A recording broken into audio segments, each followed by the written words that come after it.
Hello friends, welcome back to one and only હિત study. હિત સ્ટડીમાં તમારું સ્વાગત છે. 1857ના સંગ્રામમાં નીચેનામાંથી કોનો ટેકો મળ્યો ન હતો? તો ભાઈ, પહેલો જે શિક્ષિત વર્ગ હતો એનો ટેકો નહોતો મળ્યો. પછી શીખ લોકોનો પણ ટેકો નહોતો મળ્યો. અને અંતે ગુરખાઓએ પણ 1857ના જે વિપ્લવની વાત છે, 1857ના સંગ્રામની વાત છે ભાઈ, એમાં આ ત્રણ લોકો દ્વારા ભાઈ ટેકો જાહેર કરવામાં નહોતો આવ્યો. અને મિત્રો, જે કહેવાય ને, રાષ્ટ્રીય નેતાનો અભાવ હતો એ સમયે, એટલા માટે 1857નો જે વિપ્લવ છે ભાઈ, એ થોડોક નિષ્ફળ ગયો હતો. આગળના ક્વેશ્ચન તરફ વધતા પહેલાં તમને કહી દઉં કે ભાઈ, હિત સ્ટડી યુટ્યુબ ચેનલ ઉપર એનસીઆરટી જીસીઆરટીની પ્રશ્નોની સિરીઝ શરૂ થઈ ગઈ છે. તમે આની પહેલાંના વિડીયો ન જોયા હોય તો ભાઈ એ અવશ્ય જોઈ લેજો. નીચે ડિસ્ક્રિપ્શનમાં લિંક આપેલી હશે, અથવા તો ઉપર તમને આઈ બટનમાં પણ લિંક આપેલી જોવા મળશે. પછીનો સવાલ કંઈક આવો છે કે ઈસવીસન 1857માં સ્વાતંત્ર્ય સંગ્રામ શરૂ કરવા માટે કયો દિવસ નક્કી કરવામાં આવ્યો હતો?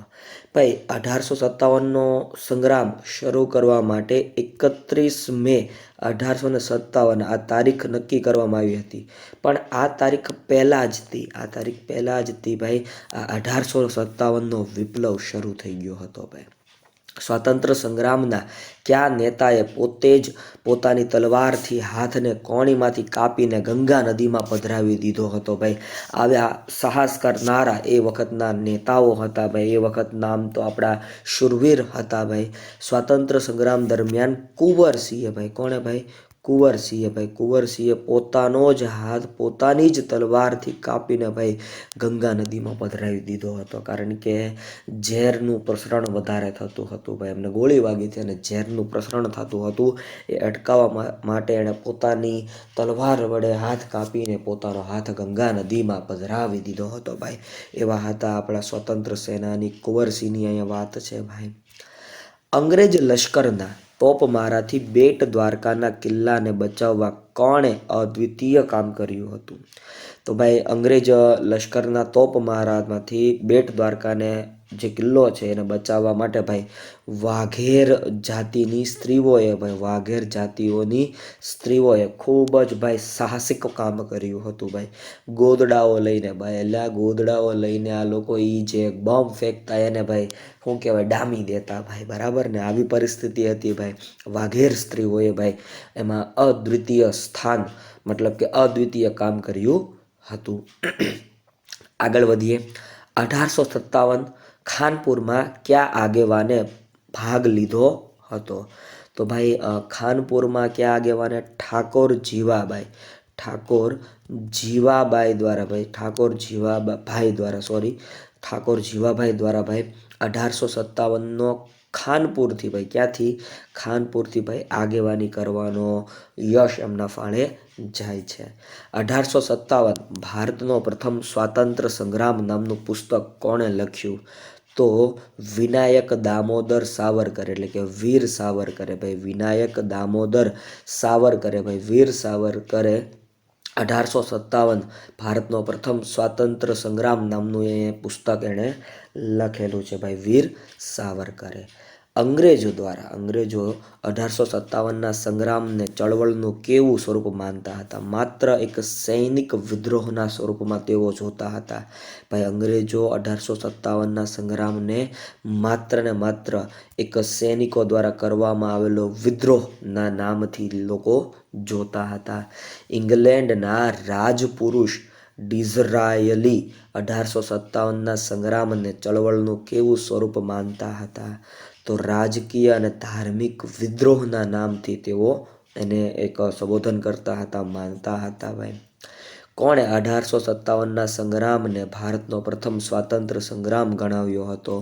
તો વિનાયક દામોદર સાવરકર અને પટ્ટાભી સીતારામૈયા, બરોબર? વિનાયક દામોદર સાવરકર અને પટ્ટાભી સીતારામૈયાએ 1857ના સંગ્રામને ભારતનો પ્રથમ સ્વાતંત્ર્ય સંગ્રામ તરીકે ભાઈ ગણાવ્યો હતો. કોણે 1857ના સંગ્રામને સ્વાતંત્ર્ય સંગ્રામની ઉપમા આપી હતી? તો ડૉક્ટર સેન દ્વારા ભાઈ ડૉક્ટર સેન દ્વારા 1857ના સંગ્રામને સ્વાતંત્ર્ય સંગ્રામની ભાઈ હું આપી હતી? ઉપમા આપી હતી.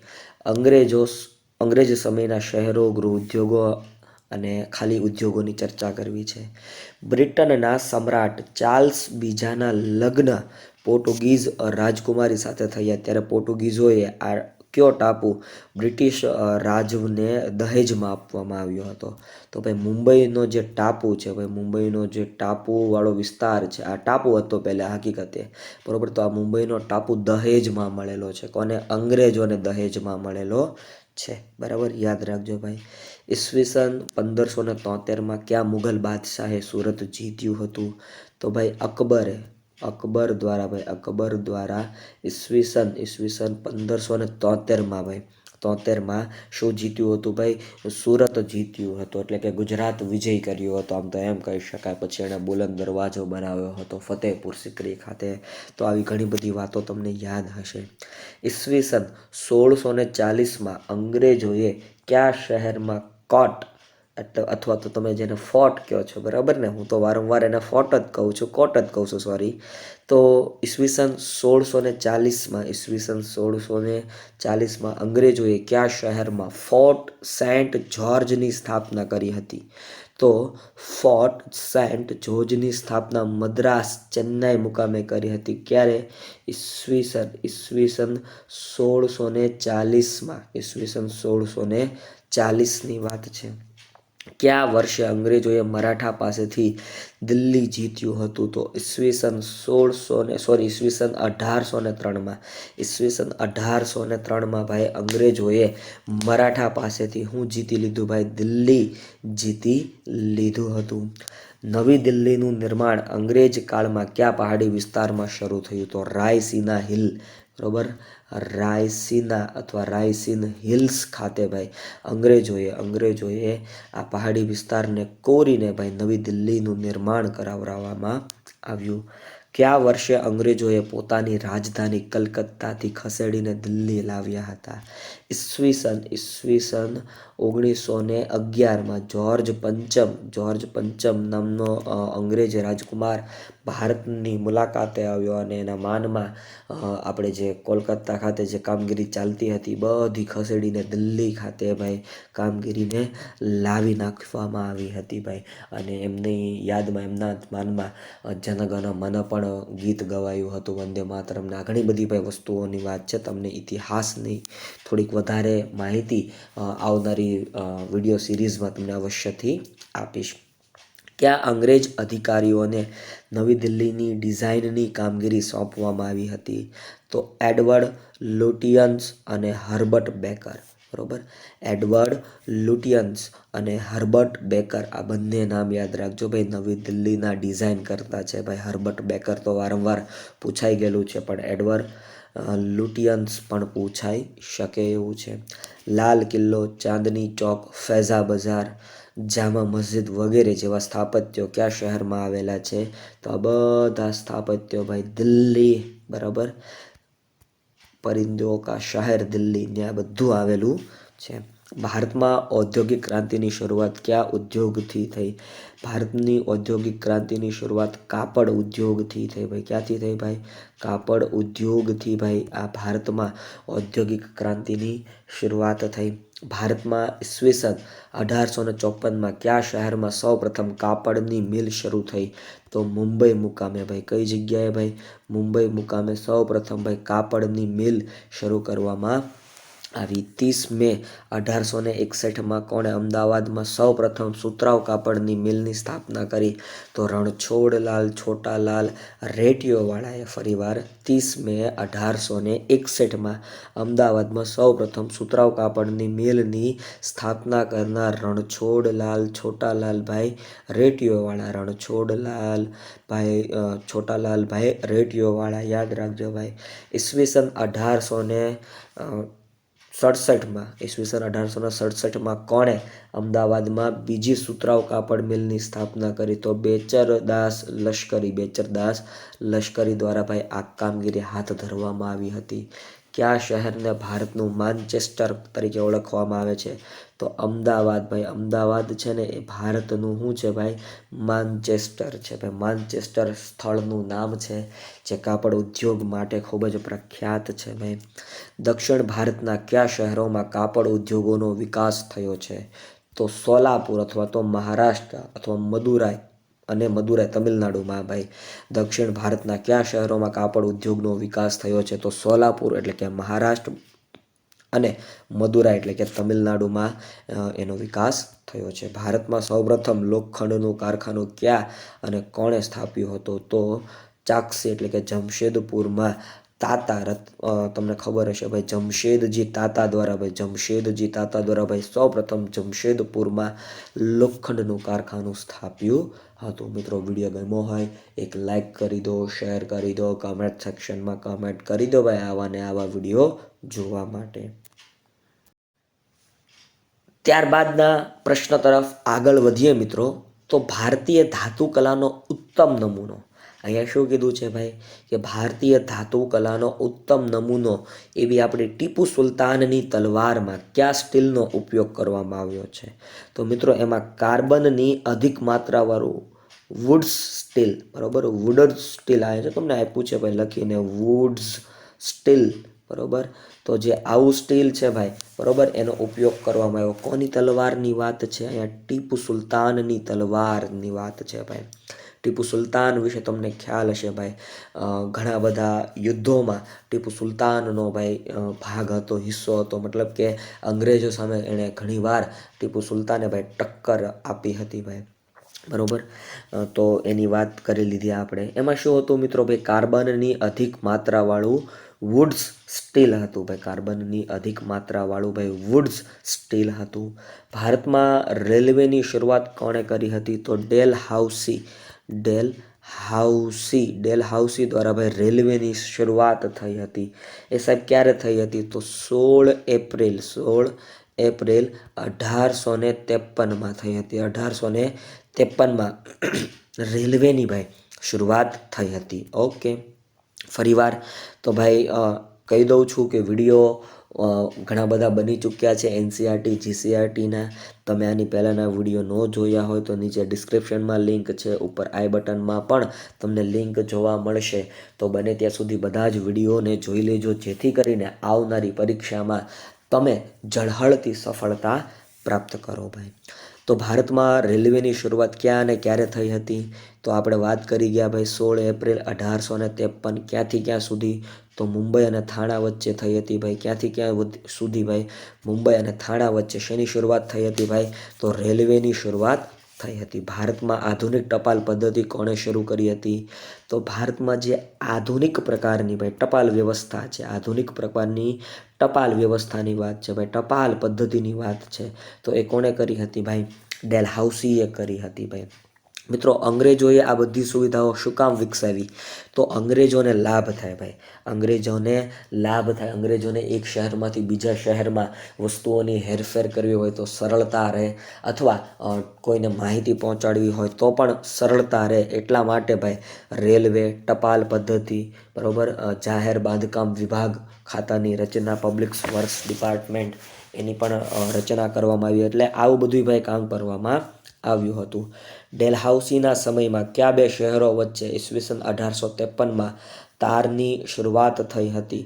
તો કલકત્તાથી પેશાવર અને મુંબઈથી મદ્રાસ, બરાબર. ફરીવાર ડેલહાઉસીના સમયમાં કયા બે શહેરો વચ્ચે ઈસવીસન 1853માં તારની શરૂઆત થઈ હતી? તો કલકત્તાથી પેશાવર અને મુંબઈથી ભાઈ ચેન્નાઈ, બરાબર, મુંબઈથી મદ્રાસ એટલે ચેન્નાઈ ભાઈ. આ બંને શહેરો વચ્ચે શેની ભાઈ? તારની સુવિધાની શરૂઆત થઈ હતી. જોકે આ તારની સુવિધાઓ ભારત સરકાર દ્વારા ભાઈ, ભારત સરકારના પોસ્ટ વિભાગ દ્વારા બંધ કરી દેવામાં આવેલી છે, પણ આ સેવા અસ્તિત્વ ધરાવતી ભાઈ હતી, બરાબર. તમને એ જાણ થાય એટલા માટે આ પ્રશ્ન અમે રજૂ કરેલો છે. પ્રાચીન ભારતમાં વિશ્વવિખ્યાત કઈ 4 વિદ્યાપીઠો આવેલી હતી? તો ભાઈ પ્રાચીન ભારતની વાત કરીએ ને તો ભાઈ તક્ષશિલા વિદ્યાપીઠ, નાલંદા વિદ્યાપીઠ, વલ્લભી વિદ્યાપીઠ અને વિક્રમશિલા વિદ્યાપીઠ, આ 4 ખૂબ જ પ્રખ્યાત, અતિ પ્રખ્યાત કહી શકાય આવી વિદ્યાપીઠો ભારત દેશમાં ભાઈ અસ્તિત્વ ધરાવતી હતી. ભાઈ કઈ કઈ ફરીવાર? તક્ષશિલા, નાલંદા, વલ્લભી અને વિક્રમશિલા. ભારતમાં ઈસવીસન 1789, ભારતમાં ઈસવીસન 1789માં પશ્ચિમી ઢબે શિક્ષણ આપવાની શરૂઆત કોના દ્વારા કરવામાં આવી? તો વિલિયમ કેરે દ્વારા. ભાઈ વિલિયમ કેરે દ્વારા ભાઈ સૌ પ્રથમ પશ્ચિમી ઢબે ભાઈ શિક્ષણ આપવાની શરૂઆત કરવામાં આવેલી છે. ભારતમાં ઈસવીસન 1789માં પશ્ચિમી ઢબે શિક્ષણ આપતી સૌપ્રથમ સંસ્થા વિલિયમ કેરે દ્વારા ક્યાં સ્થાપવામાં આવી? તો કોલકાતા પાસે આવેલ શ્રીરામપુરમાં ભાઈ શું સ્થાપવામાં આવી? તો સૌપ્રથમ ભાઈ પશ્ચિમી ઢબે શિક્ષણ આપતી સંસ્થા સ્થાપવામાં આવી. કોના દ્વારા? વિલિયમ કેરે દ્વારા. સાલવારી કઈ છે ભાઈ? સાલવારી છે ઈસવીસન 1789, બરોબર, ઈસવીસન 1789. કયા ધારા અંતર્ગત ખ્રિસ્તી પાદરીઓને ભારતમાં શિક્ષણ સંસ્થાઓ સ્થાપવાની છૂટ આપવામાં આવી? તો ઈસવીસન 1813માં સનદી ધારાથી. ઈસવીસન 1813માં ભાઈ એક સનદી ધારો આવ્યો હતો અને એ સનદી ધારા અંતર્ગત ભાઈ ખ્રિસ્તી લોકોને પોતાની ધાર્મિક સંસ્થાઓ સ્થાપવાની ભાઈ શું આપવામાં આવી? તો છૂટ આપી દેવામાં આવી. કયા ખ્રિસ્તી પાદરીએ ભારતમાં પાશ્ચાત્ય શિક્ષણ આપતી શાળાઓની શરૂઆત કરી? તો એલેક્ઝાન્ડર ડફ ભાઈ આ ખ્રિસ્તી પાદરી હતા અને જેણે ભારતમાં પાશ્ચાત્ય શિક્ષણ આપતી શાળાઓની શરૂઆત કરી. પાશ્ચાત્ય શિક્ષણ આપતી શાળાઓની શરૂઆત કોણે કરી ભાઈ? એલેક્ઝાન્ડર ડફ નામના પાદરી દ્વારા ભાઈ આ પ્રકારની એક કામગીરી હાથ ધરવામાં આવી હતી. ભારતમાં કયા વર્ષથી અંગ્રેજી કેળવણીનો પ્રારંભ થયો? તો ભાઈ ઈસવીસન 1835થી. ભારતમાં કયા વર્ષથી અંગ્રેજી કેળવણીનો પ્રારંભ થયો? તો ઈસવીસન 1835થી ભાઈ આ પ્રકારની કામગીરી હાથ ધરવામાં આવી. ઈસવીસન 1854માં કયા પરિપત્ર દ્વારા ભારતમાં ભારતીય શિક્ષણ પ્રણાલીને બદલે યુરોપિયન શિક્ષણ પ્રણાલી અપનાવવા જણાવ્યું હતું? તો મિત્રો જોઈએ આપણે આ પ્રશ્ન શું કહેવા માગે છે. ઈસવીસન 1854માં એક પરિપત્ર આવ્યો જેમાં ભારતીય શિક્ષણ પ્રણાલીને બદલે યુરોપિયન શિક્ષણ પ્રણાલી અપનાવવાનું જણાવ્યું અને એ હતું વુડના નીતિપત્રમાં. ખરીતોમાં ભાઈ આ પ્રકારની વાત જોવા મળે છે. કયો પરિપત્ર ભારતમાં ઉચ્ચ શિક્ષણ માટે અને ખાસ કરીને હિન્દના શિક્ષણ માટેનો મેગ્ના કાર્ટા તરીકે ઓળખાય છે? તો ઈસવીસન 1854નો વુડનો નીતિપત્ર અથવા તો વુડનો ખરીતો એ શેનામાં નામથી ઓળખાય છે? તો ભાઈ એ હિન્દના શિક્ષણ માટેનો મેગ્ના કાર્ટા તરીકે ઓળખાય છે. હિન્દના શિક્ષણ માટેનો મેગ્ના કાર્ટા તરીકે ઓળખાય છે. ભારતમાં અંગ્રેજી શિક્ષણ શરૂ કરવાનો શ્રેય કોના ફાળે જાય છે? તો વિલિયમ બેન્ટિક. ભારતમાં જે અંગ્રેજી શિક્ષણ પ્રણાલી શરૂ કરવામાં આવી એનો શ્રેય કોના ફાળે જાય છે? વિલિયમ બેન્ટિકના ફાળે જાય છે. કોના ફાળે જાય ભાઈ? વિલિયમ બેન્ટિકના ફાળે જાય છે. ભારતમાં વાત કરીએ તો ઈસવીસન 1882માં પ્રાથમિક અને માધ્યમિક શિક્ષણનો વ્યાપ વધારવા માટે કયા કમિશન દ્વારા શિક્ષણ સ્થાનિક સ્વરાજની સંસ્થાઓને આપવાની ભલામણ કરવામાં આવી હતી? તો ભાઈ જો એવું કીધું છે કે ઈસવીસન 1882માં પ્રાથમિક અને માધ્યમિક શિક્ષણનો વ્યાપ વધારવા માટે હન્ટર કમિશન દ્વારા શિક્ષણ સ્થાનિક સ્વરાજની સંસ્થાઓને આપવાની ભલામણ કરવામાં આવી હતી. ભાઈ સ્થાનિક સ્વરાજની સંસ્થાઓને શિક્ષણની પ્રવૃત્તિઓની કામગીરી સોંપી દેવી આવી ભલામણ કરવામાં આવી હતી. ઈસવીસન 1917માં કયા કમિશન દ્વારા માધ્યમિક કક્ષા સુધીનું શિક્ષણ પ્રાદેશિક કે માતૃભાષામાં અપનાવવું જોઈએ, બરોબર, આવું નક્કી કરવામાં આવ્યું? તો સેન્ડલર કમિશન. કયું કમિશન ભાઈ? સેન્ડલર કમિશન દ્વારા ભાઈ આ પ્રકારની કામગીરી હાથ ધરવામાં આવી હતી. માતૃભાષામાં જ શિક્ષણ આપવું જોઈએ એની વાત હતી. કયા કાયદા દ્વારા પ્રાંતોમાં માધ્યમિક અને પ્રાથમિક શિક્ષણના વિકાસ માટે શિક્ષણનું ખાતું ચૂંટાયેલા પ્રતિનિધિઓને આપવામાં આવ્યું? તો ઈસવીસન 1919ના મોન્ટેગ્યુ ચેમ્સફર્ડ કાયદા અંતર્ગત ભાઈ આ પ્રકારની કામગીરી હાથ ધરવામાં આવી હતી. ઈસવીસન 1912માં કયા ભારતીય દ્વારા ફરજિયાત પ્રાથમિક શિક્ષણનો કાયદો ઘડવાનું સૂચન કર્યું હતું? તો ગોપાલ કૃષ્ણ ગોખલે દ્વારા ભાઈ આ પ્રકારની કામગીરી હાથ ધરવામાં આવી હતી. ફરજિયાત પ્રાથમિક શિક્ષણનો કાયદો ઘડવાનું સૂચન કર્યું હતું. ઈસવીસન 1951ની વસ્તી ગણતરી પ્રમાણે ભારતમાં શિક્ષણનો દર કેટલો હતો? તો 16.6%ની આજુબાજુ હતો. 16.6%ની આજુબાજુ હતો. બ્રિટિશ તાબામાં ભારત કરતાં ભારતના કયા દેશી રજવાડોમાં શિક્ષણનું દર વધુ હતું? તો વડોદરામાં 28% શિક્ષણનું દર હતું, મૈસૂરમાં 35% હતું, કોચીનમાં 35% હતું અને ત્રાવણકોરના 47.8% જેટલું શિક્ષણ હતું. એટલે અંગ્રેજો કરતાં આ દેશી રજવાડોમાં વધારે શૈક્ષણિક માહોલ હતો ભાઈ. ઈસવીસન 1817માં કોના પ્રયાસોથી કોલકાતામાં હિન્દુ કોલેજની સ્થાપના થઈ? તો ડેવિડ હેર અને વૈદ્યનાથ મુખર્જીના પ્રયાસોથી ભાઈ. ડેવિડ હેર અને વૈદ્યનાથ મુખર્જીના પ્રયત્નોથી ભાઈ કોલકાતામાં હિન્દુ કોલેજની સ્થાપના થઈ. ઈસવીસન 1817માં સ્થપાયેલી હિન્દુ કોલેજનું ઈસવીસન 1855માં નામ બદલીને શું રાખવામાં આવ્યું? તો પ્રેસિડેન્સી કોલેજ. શું નામ રાખવામાં આવ્યું ભાઈ? પ્રેસિડેન્સી કોલેજ, જે ક્યાં આવેલી છે? કોલકાતામાં આવેલી છે. ઈસવીસન 1780માં સરકારી કચેરીઓ માટે શિક્ષિત કર્મચારીઓ મેળવવા કોના દ્વારા કોલકાતા મદરેસા એટલે કે મુસ્લિમ કોલેજની પણ સ્થાપના કરવામાં આવી? તો વોરેન હેસ્ટિંગ દ્વારા ભાઈ મુસ્લિમ કોલેજની પણ સ્થાપના કરવામાં આવી. ઈસવીસન 1791માં કોના દ્વારા બનારસ સંસ્કૃત કોલેજની સ્થાપના કરવામાં આવી? તો